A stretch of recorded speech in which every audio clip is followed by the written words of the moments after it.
Cassis dans le 6e arrondissement de Libreville. Au milieu des maisons et des marches d'escalier de fortune, la bâtisse fraîchement reconstruite de Nancy Joelia Muyege d'Iboki. C'est au cours d'une pluie orageuse tombée il y a 6 mois environ qu'un énorme palmier s'était écrasé sur la toiture de cette maison pour creuser un trou béant dans la tôle.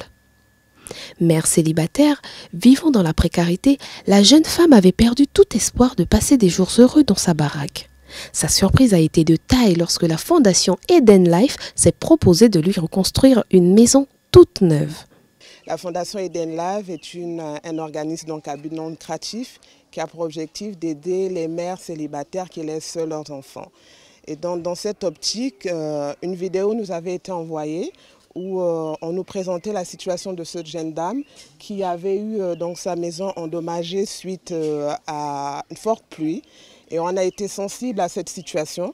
C'est pour ça que nous avons décidé, vu que ça correspondait à notre vision, de venir en aide à cette famille. C'est vrai que l'objet de la fondation, dans notre vision, c'est de réfectionner les maisons.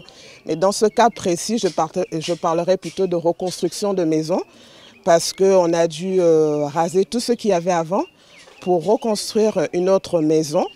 Et on a essayé de mettre notre marque de fabrique à nous, parce que si vous remarquez, les matériaux utilisés, ce sont des briques en terre cuite.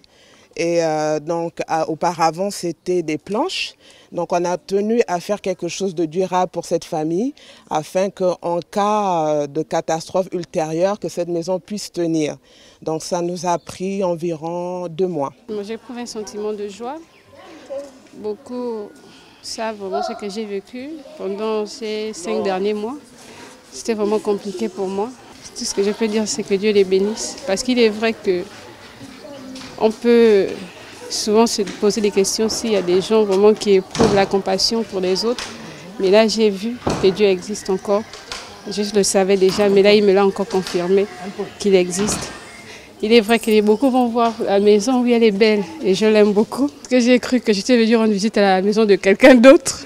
J'étais tellement époustouflée que je ne parlais même pas, je manquais de mots. J'étais là, je regardais juste parce que je ne croyais pas.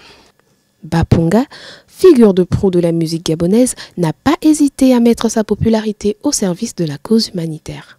Il est très important de comprendre que des enfants qui ne grandissent pas dans un foyer équilibré, déjà il y a des problèmes. Donc venir en aide à ces femmes-là, c'est important pour la nation, c'est important pour notre culture. Ce n'est pas seulement important pour elles, mais c'est un impact aussi sur la société que nous avons. Donc c'est pour ça, moi, je suis touché, parce que nous, en tant qu'hommes, nous sommes un peu fautifs quand on entend femmes seules élevant leurs enfants dans une situation précaire.